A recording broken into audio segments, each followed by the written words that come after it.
अब चलते हैं इकोनॉमिक सर्वे की तरफ, जो आज दिन की सबसे बड़ी घटना थी। क्या कुछ निकला उस सर्वे से, ये जानते हैं। सरकार ने देश में आज अपना इकोनॉमिक सर्वे पेश किया, जो बजट से पहले देश की अर्थव्यवस्था की एक तस्वीर दिखाता है। सर्वे के मुताबिक वित्त वर्ष 2025-26 में भारत की जीडीपी ग्रोथ 7% से ऊपर रहने का अनुमान है, जिससे भारत दुनिया की सबसे तेजी से बढ़ती अर्थव्यवस्थाओं में से बना रहेगा। कुछ एक अहम बातें और सर्वे में उभर कर आती हैं, जैसे सरकार का कैपिटल एक्सपेंडिचर पिछले कुछ वर्षों में तेजी से बढ़ा और यही ग्रोथ का अब तक का इंजन रहा। प्राइवेट इन्वेस्टमेंट में सुधार तो दिखा, लेकिन अभी भी पूरी रफ्तार नहीं पकड़ी, ये सर्वे कहता है। इसके साथ ही सर्वे ने यह भी इशारा किया कि फूड इन्फ्लेशन आने वाले महीनों में मॉडरेट होती दिखेगी, कुछ रिस्क बना हुआ रह सकता है। फूड इन्फ्लेशन ऐसा है कि अभी डिफ्लेशन चल रहे हैं, एक मॉनसून खराब हुआ या कोई एक घटना ऐसी हुई, उससे रिस्क बन सकता है, इसलिए इस रिस्क पर बात कही गई है। इसके बाद की बात और ध्यान से सुनिए, जो हाउस होल्ड सेविंग्स पर की गई है। फाइनेंशियल सेविंग्स पर हाउस होल्ड की दबाव है और कंजम्पशन का एक हिस्सा क्रेडिट से आ रहा है, यानी कि कर्ज के सहारे मांग आ रही है। तो एक तरफ तो मैक्रो नंबर्स बड़े मजबूत दिख रहे हैं, अच्छे दिख रहे हैं, लेकिन दूसरी तरफ माइक्रो लेवल पर प्रेशर पॉइंट साफ दिख रहे हैं। ये मोटी मोटी तस्वीर सर्वे की है। अब चलते हैं सर की तरफ, अंशुमान जी की तरफ, और एक एक करके अब आप समझिए कि सर्वे की किताब खोलते हैं और आपको अध्याय दर अध्याय समझाते चलते हैं कि क्या कुछ निकला है। सर, सबसे पहले तमाम नंबर से परे आप सबसे गंभीर और गौर करने वाली बात आपको इस सर्वे में क्या दिखाई देती है? भूल जाइए सारे नंबर, ग्रोथ रोथ नंबर। क्या आपको लगता है कि इस सर्वे की सबसे जरूरी बात है वो ये है? देखिए, इस सर्वे का कॉन्टेक्स्ट समझना हमारे लिए ज़रूरी है, क्योंकि जीडीपी के नंबर तो हर तिमाही में आते हैं, हमें पता है, और जो सरकार का एक विभाग ही वो जीडीपी के नंबर देता है, आरबीआई भी देता है, तो उनमें कोई बड़ा सरप्राइजिंग फैक्टर नहीं होता। वो नंबर उसी आंकड़े के आसपास होते हैं। इकोनॉमिक सर्वे उसमें कोई नई बात नहीं बताता, हमें तिमाही आधार पर वो नंबर मिलते हैं। इसी तरह से जो बाकी सरकार के अकाउंट्स के नंबर होते हैं वो भी हमें मिलते रहते हैं। महत्वपूर्ण ये होता है कि सर्वे सरकार के भीतर से, चूंकि ये बजट का सहोदर है, उसी फैक्ट्री का प्रोडक्शन है, एक कमरे में बजट बनता है, दूसरे कमरे में सर्वे बनता है, वो कैसे देख रहा है अर्थव्यवस्था को। और 2025 का साल, जो 2025-26 का साल है, वो दुनिया की अर्थव्यवस्था के लिए, भारतीय अर्थव्यवस्था के लिए कई पैमानों पर बेहद डिसरप्टिव था। भारत में 1.5 लाख करोड़ का पैकेज दिया गया, इनकम टैक्स और जीएसटी से ट्रंप के टैरिफ आए, विदेशी निवेशकों ने भारी बिकवाली की, रुपया 6 से 7% टूट गया। अब गिनते चले जाइए, सोने की कीमतें रिकॉर्ड तेजी पर पहुंची। इतनी सारी बड़ी आर्थिक घटनाएं एक साथ किसी एक साल में हमने इस तरह से नहीं देखी, और इसलिए इस बार के सर्वे के दस्तावेज को करीब से पढ़ना बेहद जरूरी हो गया था। और उसमें जो चौंकाने वाली बातें निकली वो शायद आपको सुर्खियों में नहीं दिखाई पड़ेंगी, उन आंकड़ों में नहीं दिखाई पड़ेंगी।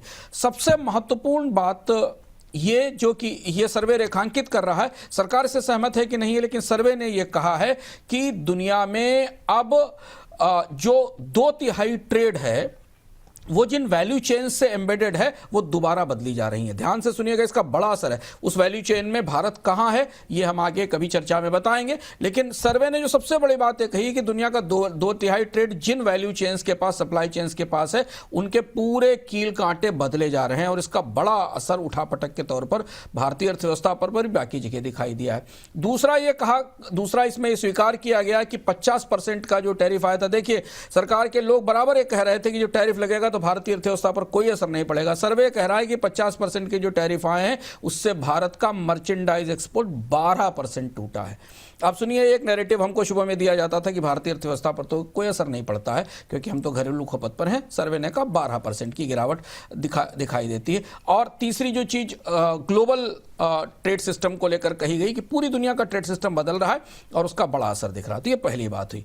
दूसरी बात जो सर्वे के भीतर से निकल कर आती है, जो चौंकाने वाली बातें हमने ढूंढी, जो शायद आपको सुर्खियों में नहीं दिखाई देंगी। यह सर्वे कह रहा है कि चाइना का जो पैराडॉक्स है वो भारत के लिए बेहद चुनौतीपूर्ण होता जा रहा है। चाइना लगातार भारत चीन के साथ प्राइसिंग प्रेशर फेस कर रहा है। हमने आपको बताया भी था किसी बोनस पॉइंट में कि पिछले साल जो $1 ट्रिलियन का सरप्लस चीन ने जनरेट किया, कीमतें काटकर, सस्ते माल को डंप करके, उसकी तरफ इशारा करता है। सर्वे कहता है कि भारत की मैन्युफैक्चरिंग पर बड़ा गहरा दबाव है चीन से आने वाले सस्ते सामान का। चीन ने 5% की ग्रोथ और रिकॉर्ड ट्रेड सरप्लस हासिल किया है, इसके बावजूद कि पश्चिमी देशों ने उसके ऊपर, अमेरिका ने उसके ऊपर भारी टैरिफ लगाए थे। सर्वे का वाक्य है कि China controls global pricing of critical materials, और इसलिए चीन के नियंत्रण में है दुनिया की प्राइसिंग व्यवस्था। यह दूसरी बात। तीसरी बात जो सबसे महत्वपूर्ण जो मुझे इस सर्वे से निकल कर दिखाई दी, जो मैंने नोट्स में लिखी, कि एआई और एम्प्लॉयमेंट के बीच में जबरदस्त टकराव चल रहा है। सर्वे मान रहा है कि आर्टिफिशियल इंटेलिजेंस आने वाले समय में जॉब्स पर बड़ी कटौती करेगी, बड़ा असर करेगी। पहली बार सरकार के किसी दस्तावेज ने खुलकर यह बात स्वीकार की है और ये कहा है कि भारत को करीब 8 मिलियन जॉब्स बराबर चाहिए, हर साल चाहिए, लेकिन एआई की वजह से जॉब्स में कमी आएगी। बैलेंस ऑफ पेमेंट को लेकर, रुपए को लेकर गहरी चिंता इसमें दिखाएगी। हालांकि रुपए हम आगे भी बात करेंगे कि सर्वे ये कहता है, एक शब्द इस्तेमाल किया गया इस सर्वे में कि सर्वे एक तरफ ये कहता है कि ओएसिस ऑफ मैक्रो स्टेबिलिटी, जब पूरी दुनिया में उथल पुथल चल रही है तो भारत मैक्रो स्थिरता का ओएसिस है, नखलिस्तान बना हुआ है।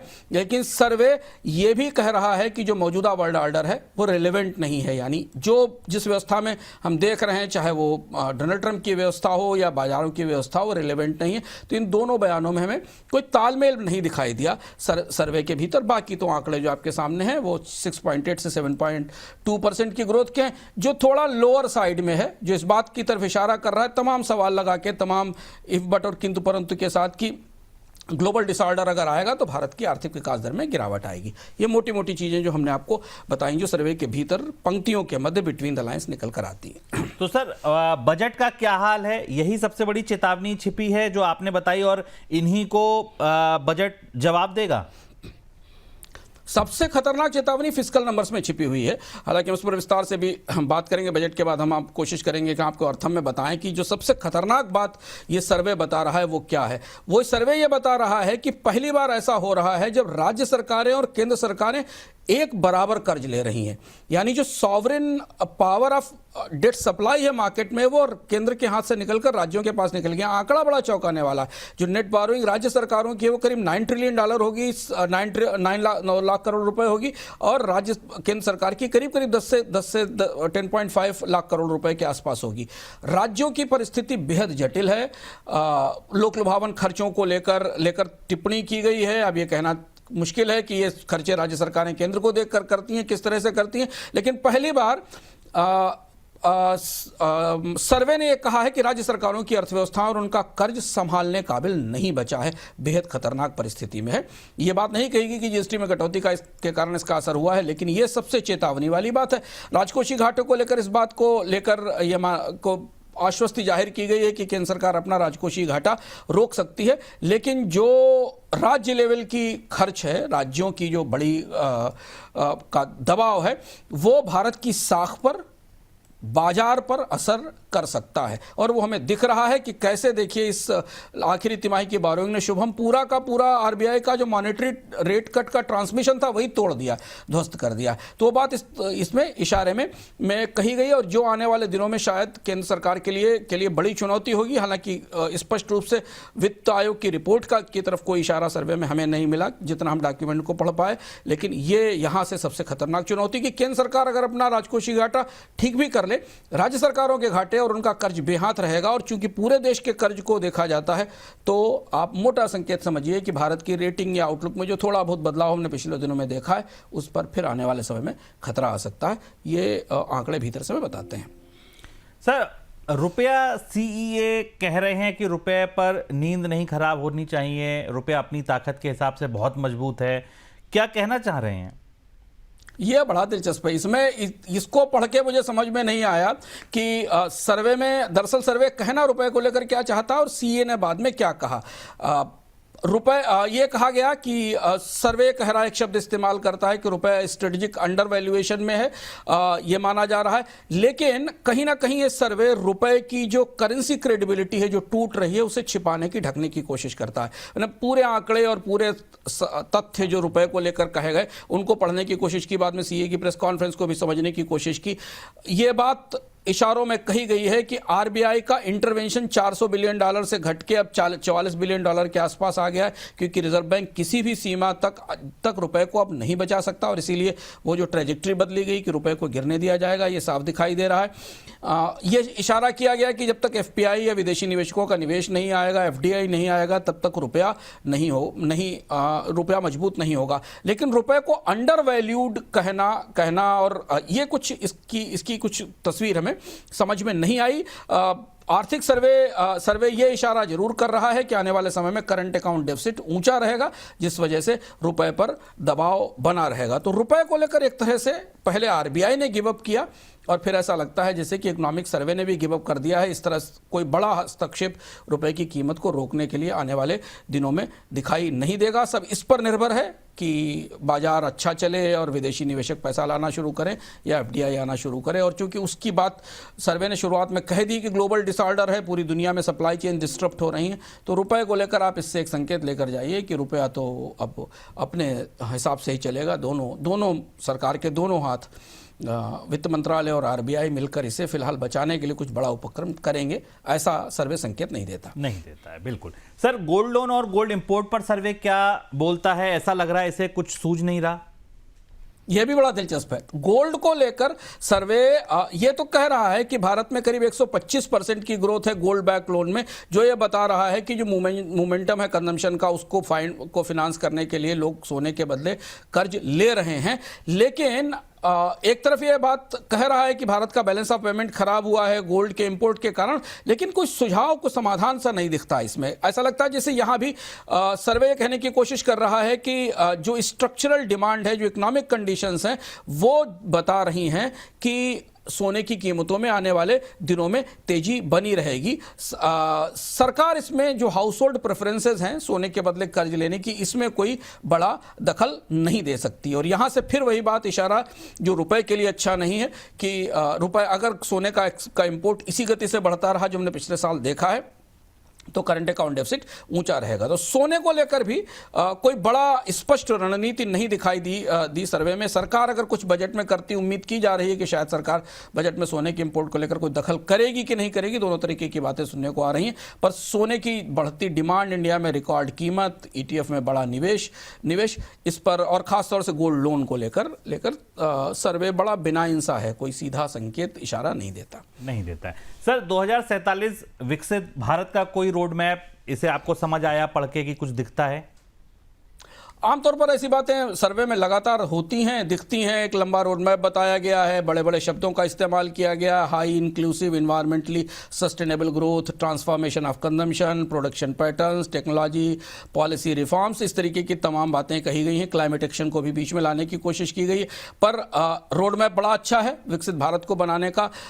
कई सारे बहुत लॉफ्टी तरीके के लक्ष्य इसमें दिखते हैं, जैसे कि फीमेल का, महिलाओं का जो लेबर फोर्स पार्टिसिपेशन रेट है उसे 2050 तक 55% पे पहुंचाने की बात कही गई, जो अभी 25% के आसपास है।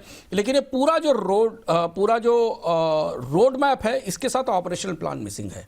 अगर आप पूरा सर्वे पढ़ जाएं पहला चैप्टर से लेकर आखिरी चैप्टर तक, कि ये सब जो विकसित भारत बनाने का प्लान है, इसमें इतने किंतु परंतु इतने सवाल हैं कि वो ऑपरेशन प्लान मिसिंग है। पर हाँ, लक्ष्य तो 2047 का सर्वे ने दोबारा एक कहा ही है, उसे रेखांकित किया है। सर, अब आंकड़े की भी बात कर लें। ये तो बात हो गई जो थीम थी या जो बातें मोटी मोटी कही गई थी। 5 सबसे चौंकाने वाले तथ्य आपको क्या मिले इस इकोनॉमिक सर्वे में? बेहद चौंकाने वाले, और इसलिए आज हमने इसको शामिल किया, आप नोट करते जाइए। सर्वे ये कह रहा है कि बारोइंग की सर्विस के लिए बारोइंग की जा रही है। केंद्र सरकार और राज्य सरकारें अब अधिकांश कर्ज ऐसा ले रही हैं जिसे वो लेगेसी डेट को चुकाने में दे रही हैं। मतलब इसका शेयर बाजार अपने तरह से समझने की कोशिश करेगा, आप इसका अपने तरह से समझने की कोशिश करिए। दूसरा ये कि राज्य सरकारें केंद्र से ज़्यादा बारो कर रही हैं, ऐसा कभी नहीं देखा गया। प्रत्यक्ष 1991 के बाद पहली बार परिस्थिति है जब राज्य सरकारों की बारोइंग, कर्ज केंद्र से आगे निकल रहा है। तीसरी और इंपॉर्टेंट बात जो सर्वे ने महत्वपूर्ण टिप्पणी की है कि भारत में जो म्यूचुअल फंड में 40% इन्वेस्टमेंट है, वो केवल बड़ा ऊंचा परफॉर्मेंस और रिटर्न चाह रहा है जो पहले मिलता रहा है। यानी वो कह रहा है कहीं इशारों में कि बाजार ओवर वैल्यूड है, इतने रिटर्न की उम्मीद ना करें, सर्वे का ये इशारा है। और तीसरा सर्वे का चौथा सर्वे का ये कहना है कि आरबीआई का जो फॉरेक्स इंटरवेंशन था वो कोलैप्स कर गया है 90% पे घट के आ गया, क्योंकि आरबीआई रुपए को रोक नहीं सकता। और आखिरी बात जिस पर तमाम चर्चा, पिछली बार हमने अर्थम में भी इस पर चर्चा की थी, सर्वे इस बात को रेखांकित कर रहा है कि भारत में गिग इकोनॉमी वर्कर्स को, जो जोमेटो, स्विगी के और इनके वर्कर हैं, उन्हें अभी मिनिमम अर्निंग का जो फ्लोर है उतना भी पैसा नहीं मिल रहा है। ये कुछ खास बातें हैं जो निकल कर इस सर्वे से आती हैं। तो सर्वे में जितना कुछ जानने समझने योग्य था, मुझे लगता है कि इन 5-6 सवालों के माध्यम से आपको समझा दिया गया है।